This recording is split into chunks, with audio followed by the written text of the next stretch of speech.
Hi, Angel. Hi, Padma. How are you? I'm really great. How are you? I am good. Thanks so much for taking the time to speak to me today. My pleasure. Okay, so I wanted to just get straight into it. I know you're short on time. We all know you as the host of Top Chef, yet you definitely remain so lean and so in shape, and you just look great all of the Thank you. time. So, how do you balance being a person who's passionate about food but still maintains that sense of health? It's hard, but the most important thing to remember is that I shoot Top Chef 6 or 7 weeks a year, and the rest of the year I'm not shooting. And when I'm not working on the show, I'm not eating like that. I'm eating healthy, and I do indulge and have treats once in a while, but usually I'm eating a plant-based diet with some lean protein and a little bit of dairy. I don't have much of a sweet tooth other than, obviously sugar in my coffee, but I try. It's hard, especially as we age, our metabolism slows down, and being busy as we all are with our families and our work, it's hard to find time for exercise. So it's constantly a juggle. I just know that if I'm, indulgent and I go out and I pig out on something, then that means the next 3 days I'm going to be good, and the next week I'm probably going to be at the gym. Absolutely. And speaking of indulging, it is holiday season, so we have all of these Thanksgivings and Christmases and other winter holidays coming up, and that means family and that means food. So, what are some of your favorite entertaining tips, and what are some signature things that we can find in your home during the holidays? Well, I mean, one of the biggest tip that I can give you for entertaining during the holidays is to make sure you plan a menu that has at least half to three-quarters of the items on it that can be prepared ahead and just warmed up.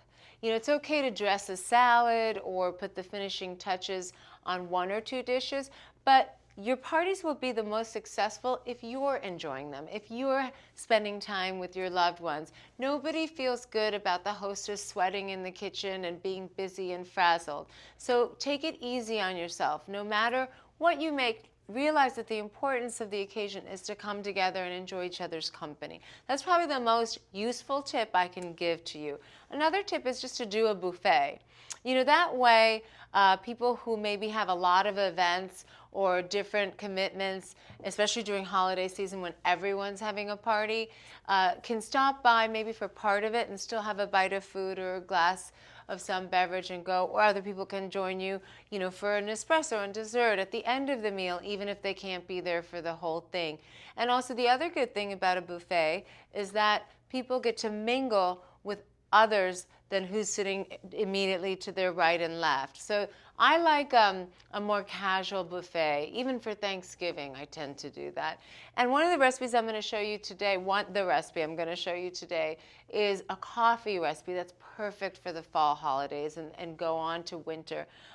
It's very easy, and I'm using the brand new Nespresso U machine today. I love this machine because it's very compact. And so if you live in an urban kitchen, or just if you don't have counter space, no matter how big your kitchen is like me, it's a great thing. It has this beautiful little cylindrical water tank which swivels. I have it here to show it to you, but that thing moves a whole 180 degrees. So, depending on what else you have around it, it's very, very convenient. It's also the first totally automatic espresso machine that Nespresso makes. And I don't know about you, but I am not good with gadgets. You'll never find me using a lot of strange gadgets in or out of the kitchen, frankly.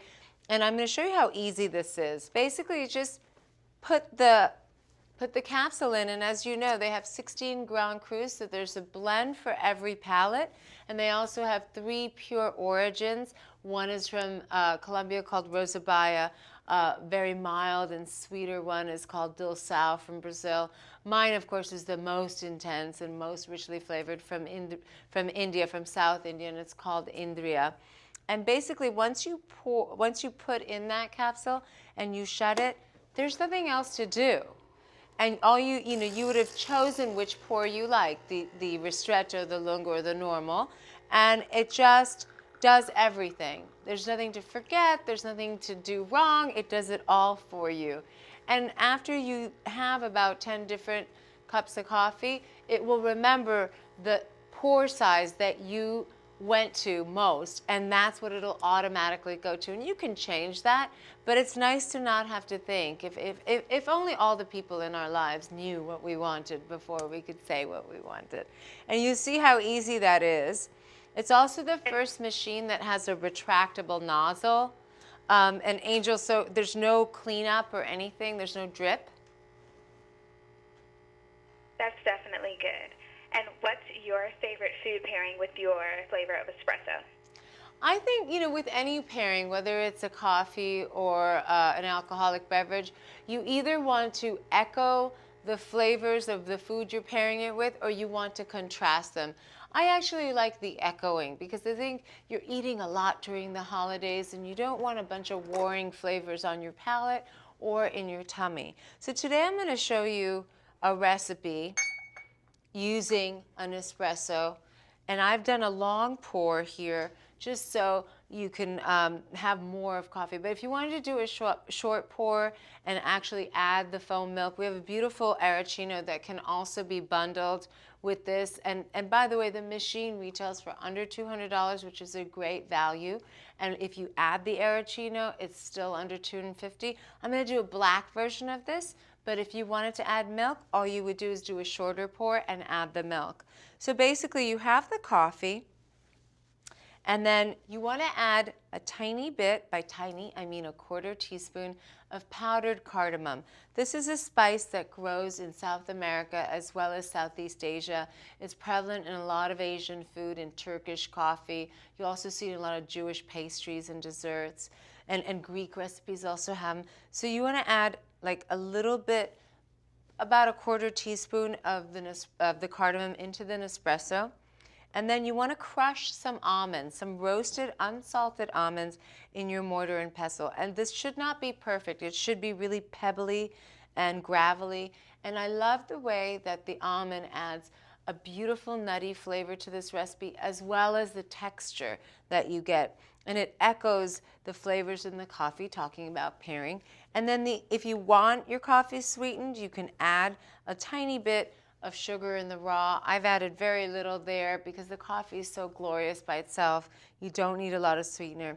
And then you just garnish with a pinch of nutmeg, because a lot of fall and holiday recipes have nutmeg, from eggnog to pecan pie to roasted pumpkin and sweet potato.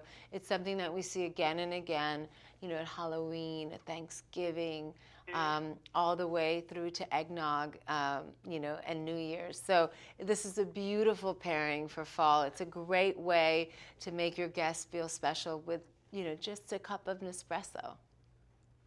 Absolutely, and we know you have several cookbooks of your own out. Two. What would you say is the most challenging dish that you've had to master?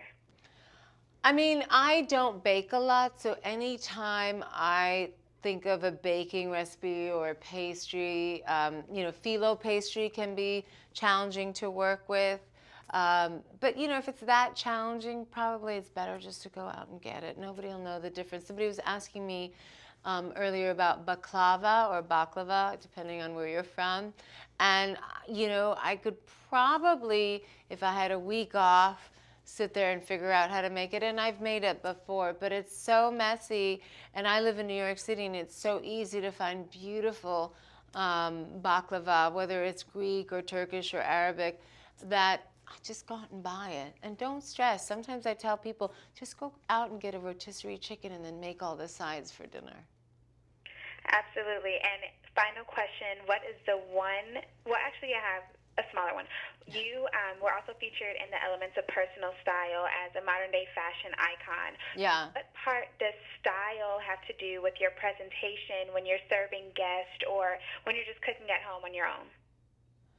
I think, style is different from being fashionable, right? To me, style is just someone who has good taste and naturally knows what goes together, almost subconsciously, whether they're thinking about it or they just if you asked me to describe my style, I would say it was haphazard. I think the euphemism is eclectic, but it really is just haphazard.